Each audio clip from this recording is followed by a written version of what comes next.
তো বন্ধুরা, কেমন আছো সকলে? আশা করি খুব ভালো আছো। আমিও খুব ভালো আছি।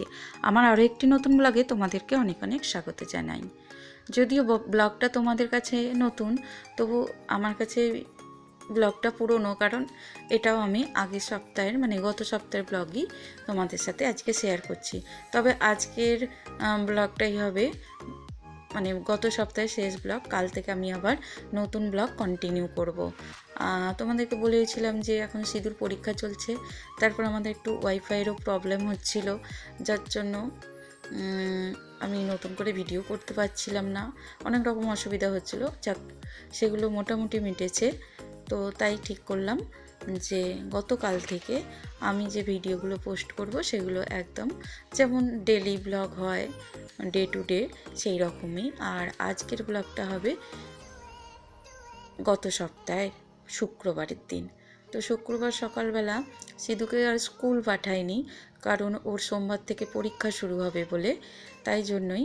আর এদিকেও ওর দাদার কাছে একটু অঙ্ক প্র্যাকটিস করছিল। আর যে নিয়মে অঙ্কটা প্র্যাকটিস করছিল সেটা হচ্ছে অ্যাবাকাসের নিয়ম। কারণ কিছুদিন আগেই ওর স্কুলে একটা ম্যাথ কম্পিটিশন হয়, আর তাতে সিধু সিলেক্টেড হয়, লেভেল 1 থেকে লেভেল 2তে চান্স পায়। আর লেভেল 2 পরীক্ষাটাও আছে সামনের রবিবার। তার জন্যই ওর দাদাকে বললাম যে সামনের সপ্তাহ থেকে যেহেতু পরীক্ষা শুরু হয়ে যাবে, তাই আজকে ও বাড়িতে আছে, ওকে একটু অঙ্কটা প্র্যাকটিস করিয়ে দে। আর সেটাই করিয়ে দিচ্ছে। আর পবিত্র খুব ভালোভাবে অ্যাবাকাস শিখেছে, আর অ্যাবাকাস ব্যাপারটাও বোঝে। আর তোমরা যারা জানো বন্ধুরা, অ্যাবাকাস শিখলে কতটা সুবিধা হয়, পরবর্তীকালে অঙ্কের অঙ্ক করতে খুবই সুবিধা হয়। যেমন পবিত্রর খুবই সুবিধা হয়েছে।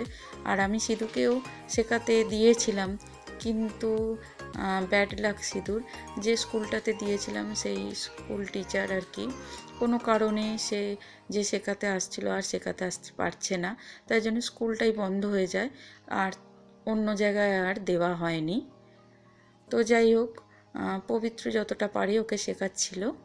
আর এই তো দেখো, সামনের দোকান থেকে কিছু সাংসারিক জিনিসপত্র আনা হয়েছে টুকিটাকি, সেগুলো একটু দেখে নিচ্ছিলাম। তো বন্ধুরা, আমাদের সামনের মুদির দোকানটা থেকেই জিনিসপত্রগুলো আনা হয়।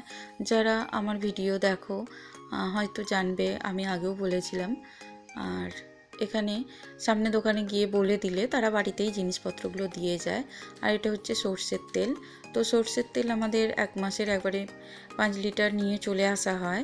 তো কিছু কারণে আনা হয়নি বলেই একদম তেল ফুরিয়ে গিয়েছিল, তাই প্যাকেট তেল সর্ষের নিয়ে এলাম, একটা উজালা সানলাইটের প্যাকেট, আর সাবান, এটা কিছু একটা ফ্রি দেওয়া হয়েছিল।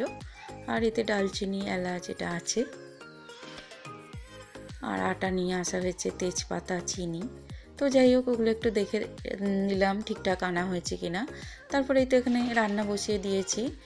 তো একটু পালং শাক রাখা ছিল, ওটাই মূলো দিয়ে, বড়ি, বেগুন আর একটু মাছের তেল রাখা ছিল, সেগুলো দিয়েই রান্নাটা করে নেব। আর শীতকালে পালং শাক আর শীতের সবজি যেমন পেঁয়াজকলি, এগুলো তো খেতে ভালোই লাগে, তাই না?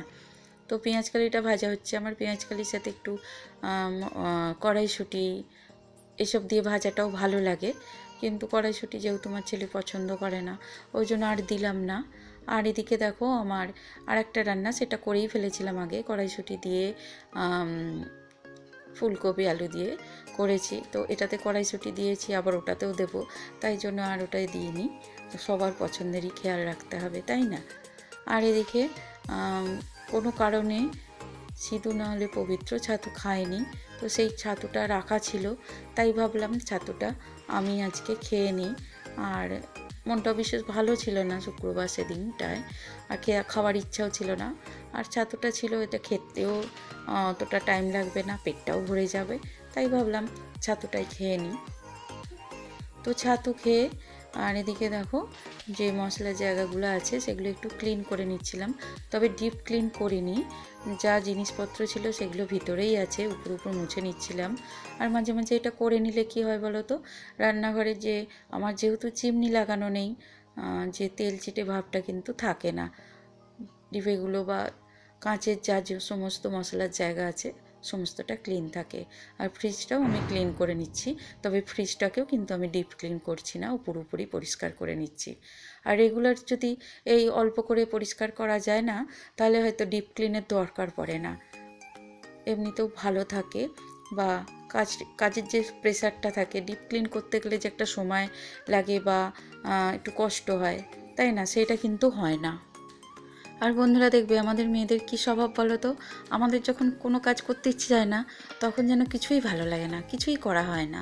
আর যখন একবার কাজে হাত দিয়ে দিই, তখন একটার পর একটা কিন্তু আমরা করতেই থাকি। তখন মনে হয় এটা একটু করে নিই, ওই কাজটা একটু করে নিই, তাই না? আমার তো তেমনই মনে হয়। তোমাদের কি মনে হয় জানিও তো আমায় কমেন্ট বক্সে। আমার তো মনে হয় সবারই এমনটাই হয়। কাজ করতে করতে কিন্তু কাজের এনার্জিটাও এসে যায়, মুডটাও কিন্তু তৈরি হয়ে যায়। তখন দেখবে অনেকটা কাজ কিন্তু আমরা করে ফেলেছি, তারপর ভাবি আজকে এত কাজ করে ফেললাম, বেশ ভালো লাগলো তো।